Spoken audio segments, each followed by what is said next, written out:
কোনটা দেখবো তাহলে আমরা? ব্রড তো দেখবো। ব্রড উপরেরটা দেখো। হ্যাঁ, এই যে discuss the theme of loss and recompensate in the immortality of. Recompense আর গেইন কিন্তু একই জিনিস। ক্ষতিপূরণ, রিকম্পেন্স মানে ক্ষতিপূরণ, আর লস মানে গেইন মানে অর্জন, কথা একই না? The poem intimations of immortality, intimation মানে ঘনিষ্ঠতা, বলো না ইন্টিমেট ফ্রেন্ড। এই বিষয়গুলো জানলে তোমাদের পক্ষে লেখা সহজ হবে। আমি কথাগুলো এমনি এমনি বলি না, ঠিক আছে? লেখা সহজ হবে। ইন্টিমেট মানে কি? ঘনিষ্ঠতা। ইমর্টালিটির সাথে ঘনিষ্ঠতা, অমরত্বের কাছাকাছি। শিশু কোথায় থাকে? অমরত্বের কাছাকাছি থাকে। ফ্রম রিকালেকশনস অফ আর্লি চাইল্ডহুড, এই কবিতাটার নাম। Begins with a note of sadness, কবিতাটা শুরু হয়েছে একটা দুঃখের সুর দিয়ে, ঠিক আছে? সেই দুঃখের সুরটা কি? যে স্বর্গীয়, হেভেনলি মানে স্বর্গীয়, সেলেস্টিয়াল মানে হচ্ছে তোমার ঐশ্বরিক, পবিত্র, আলো, that the poet found in the childhood, শৈশবে যেগুলো পেয়েছিল, সেই সবগুলো কোথায় পেয়েছিল? এগুলো প্রকৃতির সমস্ত দৃশ্যে পেয়েছিল। যা কিছু প্রকৃতিতে আছে সব জায়গায় সে স্বর্গীয়তা পেয়েছিল। Has disappeared in the mature age, এই জিনিসটা বয়সকালে এসে হারিয়ে গেছে। কথাটা কি ক্লিয়ার নাকি আরো বোঝাতে হবে? এই মেয়ে, তোমার নাম জানো কি? ভুলে গেছি। হ্যাঁ, সামিরা, দেখছো? ওই সত্য আবার একটু বলেন।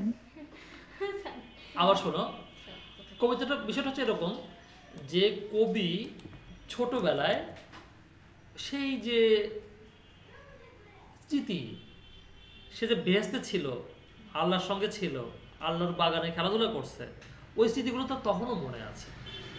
মনে থাকার কারণে সে খুব ভালো ছিল। এই ভালো ছিল, ভালো ছিল, ভালো ছিল, ভালো ছিল, তাকে সে বড় হয়ে গেল। বড় হওয়ার কারণে তার থেকে এই হেভেনলি এবং সেলেস্টিয়াল যে লাইটটা তার মধ্যে ছিল, নূরটা ছিল, এই নূরটা তার থেকে হারিয়ে গেল।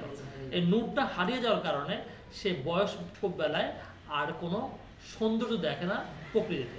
আগে সে প্রকৃতির মধ্যে দেখতে হচ্ছে হেভেন দেখতো, প্রকৃতির প্রত্যেকটা জায়গায় সে হেভেনলি লাইট দেখতো, যে স্বর্গের আলো দেখতো, কিন্তু এখনো সে দেখতে পায় না। তানজিলা, ক্লিয়ার? জি sir. He finds no divine spark. Spark মানে কিন্তু আলো, ওই যে বলেন স্পার্ক, স্ফুরণ, স্ফুলিঙ্গ, আর beauty to whatever beautiful objects he now sees. সে যত সুন্দর জিনিসগুলো এখন দেখুক না কেন, আর সে ওইগুলো দেখে না। সেই যে ডিভাইন স্পার্ক, যে স্বর্গীয় স্ফুলিঙ্গ, রেইনবোতে দেখে না, রোজে দেখে না, মুন লাইটে দেখে না, সানলাইটে দেখে না। এ লস, এগুলো তো লস, সে লস দেখাচ্ছে। The poet is grief stricken.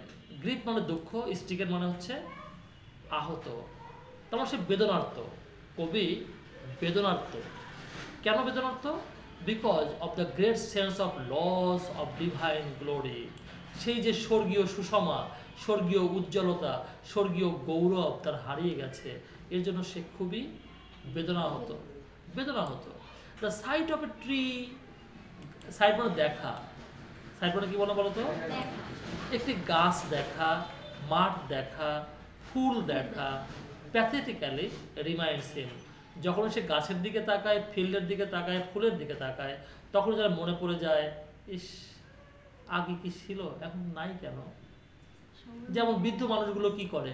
বৃদ্ধ মানুষগুলো আগে যে মাছটা খেয়ে খুব সুস্বাদু পাইছে, এখন ওই মাছটাই খেয়ে আর স্বাদ পায় না। সে কি বলে তখন? ইস, সেই স্বাদ কোথায়? সেই স্বাদ আর নাই, সেই ঘ্রাণ আর নাই। লাইক প্লেটোর মতো Wordsworth believes in the prenatal existence of the soul. বুঝতে পারলো কি কথাটা? তার মানে ওয়ার্ডসওয়ার্থ বিশ্বাস করে হচ্ছে কিসে? মানুষের ওই যে বললাম না, আগ জীবনের অস্তিত্বে বিশ্বাস করে। আগ জীবন, হ্যাঁ সৌরভ, বুঝছো তো আগ জীবনটা কি? The poet offers a philosophical explanation of the celestial light. কবি একটা দার্শনিক ব্যাখ্যা দেয় এই যে তোমার স্বর্গীয় আলোর, যে প্লেট অন কমন অবজেক্টস। তিনি বলেন যে এই স্বর্গীয় আলোটা শৈশবে আমি সব জায়গায় দেখছি, আমি পাতায় পাতায় দেখছি, আমি পানিতে পানিতে দেখেছি, বুঝতে পারো নাই? শিশিরে দেখেছি, সাগরে দেখেছি, মেঘে দেখেছি, সব জায়গায় আমি দেখছি সেই আলোটা। He believes that our souls existed in heaven close to God before our birth. আমাদের এই কিটা আমাদের বিশ্বাসগুলো আমাদের he believes that our source existed in heaven close two god before our birth. এটা আমরাও বিশ্বাস করি। আমরা বিশ্বাস করি না আমরা আরওয়াতে ছিলাম তার মানে কি আমরা আল্লাহর কাছাকাছি ছিলাম। The soul comes directly from God to his earth, এবং আত্মাটা সরাসরি পৃথিবীতে চলে আসে, আমাদের কাছে চলে আসে। এটা কিভাবে আসে? কারণ আমাদের মায়ের পেটের মধ্যে যখন এতটুকু হয়, মাংসপিণ্ড হয়, ওই মাংসপিণ্ড তখনই আত্মা আসে না, আত্মার সাথে কয়েক মাস পরে, সম্ভবত 2-3 মাস পরে আত্মা আসে। হ্যাঁ, 4 মাস পরে আত্মা আসে। তাহলে 4 মাস পরে যে আত্মা আসে, সোলটা ডিরেক্টলি চলে আসে না আল্লাহর কাছ থেকে।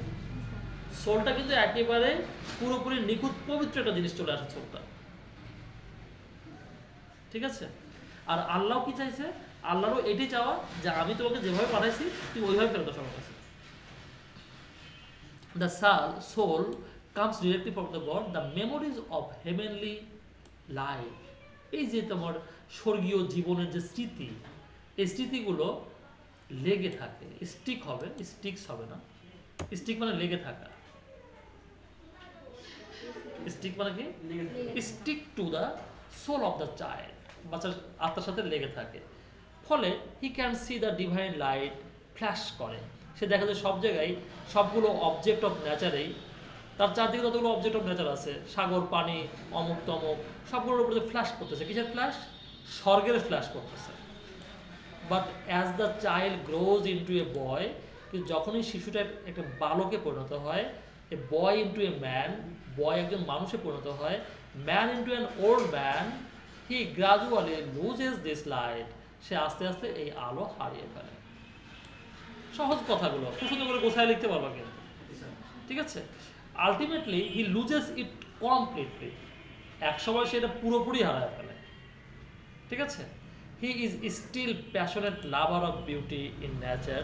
আস্তে আস্তে সে কবি কিন্তু আবার চলে আসছে। এখন কবি কোথায় আসতেছে? আমরা এতক্ষণকার কথা বললাম, আমাদের সবার কথা বললাম, সবারই এটা ঘটে। আর এখন কবি বলছে যে আমি এখনো একজন প্রকৃতির সৌন্দর্যের প্রেমিক, প্যাশনেট লাভার, আমি পাগলের মতো প্রকৃতিকে ভালোবাসি। At last the celestial beauty dies away, কিন্তু এই সৌন্দর্য, সেলেস্টিয়াল যে সৌন্দর্য, এইটা আর নাই। দ্য শ্যাডোই রিকালেকশনস হ্যাং আপন হিম, শ্যাডোই রিকালেকশনস কি করে? তার উপরে ঝুলে থাকে, ছায়া ছায়া যে স্মৃতিগুলো তার উপরে ঝুলে থাকে। বাট হি গ্রোজ ব্লাইন্ড, কিন্তু সে কি হয়ে যায়? অন্ধ হয়ে যায়। Regarding the loss of celestial glory, সে আসলে কিছুই দেখে না। সে স্বর্গীয় আলো নাই, সে আর কিছু দেখে না। কি দেখে? পৃথিবীর আলো দিয়ে পৃথিবী দেখে, স্বর্গীয় আলো থাকলে স্বর্গ দেখত। The sense of loss grieves him, এই যে তার যে সেন্স অফ লস, হারানোর অনুভূতি তাকে কষ্ট দেয়। গ্রিপ মানে দুঃখ, তাহলে গ্রিপ মানে দুঃখ দেয়া। He cannot participate in the joy that he finds around him on a spring morning, সে সেই আনন্দ অংশ নিতে পারে না যেটা সে পায় তার চারদিকে, কখন? গ্রীষ্মের সকালে। দ্য হোল আর্থ ইজ গে, পুরো পৃথিবীটাই উল্লাসিত। গে মানে উচ্ছ্বসিত, উল্লাসিত। চিলড্রেন আর প্লাকিং ফ্লাওয়ার্স, বাচ্চারা ফুল তুলছে হাজার হাজার ভ্যালি থেকে। সারা পৃথিবীতে হাজার হাজার উপত্যকা আছে, লাখ লাখ বাচ্চা আছে, লাখ লাখ ফুল আছে, ফুল তুলছে। The young lambs are bounding like tabard, এবং কম বয়সী ভেড়াগুলো ব্যা ব্যা করছে ঢোলের মতো করে। The poet prepares himself to attune his mind to the universal spirit of joy, আর কবি চেষ্টা করছে নিজের মনটাকে এই বিশ্ব আত্মার সাথে, সুরের সাথে সুর মেলাতে। একটু বললাম না তোমাদেরকে যে বিশ্ব আত্মা, বিশ্ব আত্মা যে সুর বলে, সেই সুরে যখন তুমি সুর বলবো তখন তুমি হেভেনলি, তখন তুমি আল্লাহওয়ালা। আল্লাহওয়ালা কি বোঝো নাই? আল্লাহ তো নূর, নূরের সঙ্গে যখন তুমি ঢুকে গেছো, তুমি আল্লাহ বলা না, তুমি নূরের অংশ হয়ে গেছো। কথা কি বুঝতে পারছো? এই দেখো এখানে কথা খুবই গুরুত্বপূর্ণ। The poet prepares himself to attune his mind. Attune, tune মানে শুন না, তার মনটাকে ইউনিভার্সাল স্পিরিট, ইউনিভার্সাল স্পিরিট মানে হচ্ছে সেই বিশ্ব আত্মা, বিশ্ব আত্মার যে আনন্দ, সেই আত্মার আনন্দের সেই গানের সাথে সেও গান ধরতে চায়, সুর ধরতে চায়। ঠিক আছে, আমরা যখন টিভিতে শুনি রমজানের ওই রোজার শেষে, তখন আমরাও টিউন দেই না? কার মুখ থেমে থাকে? সবার মুখে কিন্তু টিউন করতে থাকে। কথাটা ক্লিয়ার বুঝছো তো? Yet the casual sight of the tree and flower reminds him of the loss of his celestial glory. তারপরে এই যে চারদিকে যে সাধারণ দৃশ্যগুলো, এই চারদিকে এগুলো তাকে বলে যে তুমি হারিয়ে ফেলেছো, তোমার সবকিছু হারিয়ে গেছে। But the poet does not want to repine. কিন্তু সে রিপাইন করতে চায় না। রিপাইন মানে কি? অনুশোচনা করা, পাইন করা, অনুশোচনা করা, হায় হায় কি হলো, আফসোস করা। আফসোস করতে চায় না for the loss of the visionary glory of childhood. এই যে কল্পনামূলক যে দৃশ্যপট, মানে উজ্জ্বলতা ছিল আগে শৈশবের, সেটা যে হারিয়েছে, এজন্য সে দুঃখ করতে চায় না। দুঃখ করে কি লাভ আছে? আমরা কি হারালাম আর কি পেলাম, এজন্য দুঃখ করে লাভ আছে কি? আমি কি ইচ্ছে করে হারাইছি? আমি শৈশব থেকে যৌবনে আসছি, যৌবন থেকে বার্ধক্যে যাচ্ছি, তো এইটা তো তোমার আমার কি ডেস্টাইন, আল্লাহ দিয়ে দিয়েছে। তো এখানে আমি কেন আফসোস করবো? আফসোস করার কিছু নাই তো। ঠিক আছে, this loss is more than compensated. তার মানে উনি এখন বলছেন যে এই ক্ষতিটা অনেক বেশি পুষিয়ে গেছে by the mature man's deeper understanding. কারণ আমি এখন ম্যাচিউর একজন ম্যান এবং আমার আন্ডারস্ট্যান্ডিং অনেক অনেক ডিপ। ঠিক আছে, ডিপার আন্ডারস্ট্যান্ডিং অফ নেচার, আমি এখন প্রকৃতিকে অনেক ডিপলি বুঝতে পারি। By the soothing thoughts that come from the contemplation of human suffering, and lastly by the philosophic mind that brings him. বুঝতে পারলাম কথা? By the soothing thoughts that come from the contemplation of human suffering, and lastly by the philosophic mind that age brings him. অন্যদিকে মন চলে গেছে, আবার মনটা এখানে নিয়ে আসে। খেয়াল করো, বাই দ্য সুদিং থটস, তার মানে এখন তার মধ্যে নতুন একটা অনুভূতি এসেছে, সেই অনুভূতিগুলো চিন্তাগুলো তার ম্যাচিউর হয়েছে। যেমন তুমি খেয়াল করে দেখো, তুমি যখন ছোট ছিলা, হাই স্কুলে পড়তা, এইচএসসিতে পড়তা, তোর মনটা একটু বেশি লাফালাফি করতো। এখন যে চঞ্চল আছে, তাহলে আমাদের বয়স বাড়তেছে, আমাদের চঞ্চলতা কমে যাচ্ছে এবং আমাদের থটটা তো গভীর হচ্ছে। থট গভীর হওয়ার জন্য থামতে হবে না, এই যে থামা। তার মানে চিন্তাগুলো তাকে সুদ করছে। সুদ মানে কি জানো? আরাম দেওয়া। ঠিক আছে, that come from the contemplation of human suffering. যখন আমি এই যে এই বিষয়টা আমার মধ্যে কখন এসেছে, আমার মনটা যে অনেক গভীর হয়ে গেছে, কখন এসেছে? যখন আমি দেখলাম যে মানুষ অনেক কষ্ট পায়, মানুষকে হত্যা করা হয়, মানুষ মরে যায়, মানুষ না খেয়ে থাকে, মানুষ রাস্তার ধারে পড়ে থাকে। বুঝতে পারো না? শীতের মধ্যে মানুষ কষ্ট পায়। এইগুলো যখন দেখি, তখন এই সাফারিংগুলো দেখে আমার মনটা হিউম্যানিটিতে ভরে ওঠে, মানবতায় ভরে ওঠে, এবং তখনই আমার থটগুলো হয়ে যায় খুব সুন্দর। থটগুলো আগে যেমন আমার থটগুলো কি করতো, শুধু মানুষকে মারার থট ছিল, আর এখন আমার থটটা কেমন, মানুষকে বাঁচানো। ঠিক আছে, and lastly by the philosophic mind that age brings him. এবং সে দেখে যে আস্তে আস্তে আমার মনটা একটি দার্শনিক মন পেয়ে গেছে। প্রথমে পেয়ে গেল থটফুল মন, তার মানে হিউম্যান মন, মানবিক মন, আর এখন পেলে হচ্ছে ফিলোসফিক মন। দ্য রাইট এজ, এই যে পরিপক্ক বয়স, ম্যাচিউর এজ, ফ্যাসিলিটেটস। ফ্যাসিলিটি মানে কি?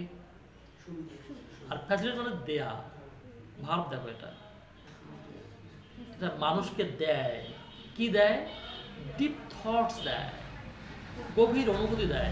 Which he cannot express in words or tears, যা সে কান্না দিয়ে অশ্রু দিয়ে প্রকাশ করতে পারে না। তো কবির এই কথাটা খুবই গুরুত্বপূর্ণ। টু মি, এখন আমার কাছে একেবারে তুচ্ছ ফুল, যেটা তুচ্ছ একটা ফুল যেটা কি করে ওরে নড়াচড়া করে, এরকম তুচ্ছ ফুল, সামান্য একটা ফুল আমাকে এত গভীর চিন্তা দেয় যে চিন্তাটা আমার কাছ থেকে অশ্রু নিয়ে আসে। তার মানে বুঝছো কথা, মানে একটা সামান্য ফুল আমাকে কত ভিউ দিচ্ছে, তার মানে আমি কতটা জ্ঞানী হয়েছি, আমার ফিলোসফিক স্টাইলটা কোথায় চলে গেছে। Thus the immortality ode begins with a sense of loss of some power, but ends with a deep meditation and sense of gain of some new powers. কথাটা কি বুঝলা? শুরু হলো ক্ষতির কষ্ট দিয়ে, কিন্তু শেষ হলো কি দিয়ে? গভীর ধ্যান দিয়ে, এবং সেখানে সে পেল হচ্ছে নতুন নতুন কিছু ক্ষমতা পেল। And so far from being a conscious farewell to some departing powers, সে জানে যে কিছু কিছু পাওয়ার আমার কাছে চলে গেছে। The immortality is a dedication to some creative powers, এবং নতুন কিছু পাওয়ার সৃষ্টি হয়েছে। এত কিছু দরকার নাই, এই এখানে শেষ করে দিবা। এই জায়গায় শেষ করে দিবা। হ্যাঁ, একটু দরকার নাই, এটুকু দিছি তোমাদেরকে। যারা মনে করো যে এটুকু লিখতে চাও তারা লিখবা, আমি একটু বলে দিই, পড়াই দিই। And so far from being a conscious farewell to some departing powers, the immortality ode is a dedication to some new creative powers. তার মানে কিছু কিছু পাওয়ার চলে গেছে, এটা আমি জানি, তারপরেও ক্রিয়েটিভ কিছু পাওয়ার যে এসেছে আমার কাছে, এর প্রতি কিন্তু এই ইমর্টালিটি ওডটা দেওয়া, মানে উৎসর্গ করা। এই যে পোয়েম অ্যাবাউট গ্রোয়িং আপ, এখানে বলা হয়েছে গ্রো আপের কথা, নট গ্রোয়িং ওল্ড, বুড়া হয়ে যাওয়ার কথা বলা হয় না। কথা কি বুঝছো?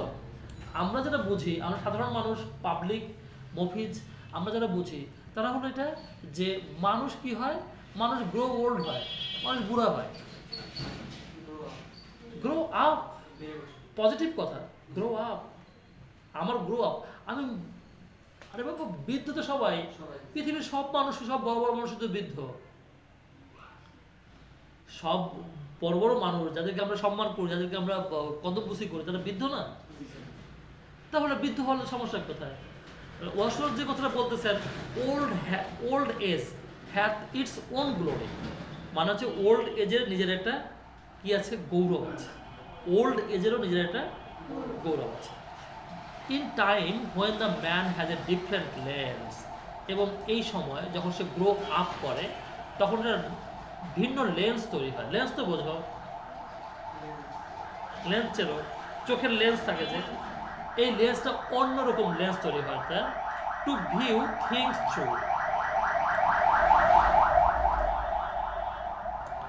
এই লেন্স দিয়ে সে ভিতরে দেখতে পারে। এই যে মানি ব্যাগটা দেখতেছো না, এই মানি ব্যাগের ভিতরে কি তুমি দেখতে পাচ্ছ? কিন্তু তোমাদের লেন্সটা তৈরি হয় এই মানি ব্যাগের ভিতরে, তোমার দৃষ্টি চলে যায় থ্রু, ভিতর দিয়ে, দ্য লেন্স অফ উইজডম। এবং এই লেন্সটা হচ্ছে কিসের লেন্স? উইজডমের লেন্স, এটা এক্সপিরিয়েন্সের লেন্স।